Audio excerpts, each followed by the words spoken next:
જય ગુરુદેવ અને જય શ્રી કૃષ્ણ મિત્રો, તમારા બધાનું સ્વાગત છે આજના મારા નવા વિડીયોમાં। મેં મારા આગળના વિડીયોમાં એકવાર કહેલું કે અમારા ઘરે એક ડૉક્ટર સાહેબ આવેલા હતા અને એમણે છે ને અમને હેલ્થ વિશે બહુ બધું નોલેજ આપેલું। તો હું આજે એમના હેલ્થ સેન્ટર પર ગઈ। મને જે બધું જાણવા મળ્યું એ જાણીને મને બહુ જ આનંદ થયો અને આજે હું ડ્રિંક પીઉં છું એ લોકો ત્યાંથી જ આપે છે। અને તમારે પણ કંઈક તમારી બીમારી વિશે તમે એવું કંઈ જાણવું હોય તો તમે એ લોકોનો કોન્ટેક કરજો, મને DM કરજો એટલે હું તમને એનો કોન્ટેક નંબર ને બધું આપી દઈશ। અને પછી 4 વાગે છે ને હું આવી ગઈ હતી અમારા ગુરુજીના સત્સંગમાં। આજે ભાવનગરમાં હતો એટલે પછી ત્યાં આવી ગઈ હતી હું ને મમ્મી ને પપ્પા ને બધાય, મારા બેન, મોટા બાપુ બધા અમે લોકો આવ્યા હતા। અને પછી છે ને કાંઈ વ્લોગ શૂટ કરવાનો ટાઈમ નહોતો મળ્યો તો ડાયરેક્ટ બીજે દિવસે સવારે જ તે વ્લોગ શૂટ થયો છે।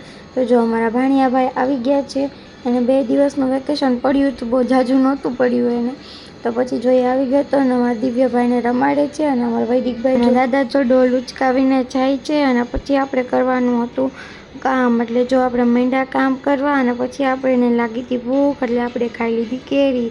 તો ચાલો લાઈક, શેર એન્ડ સબસ્ક્રાઈબ।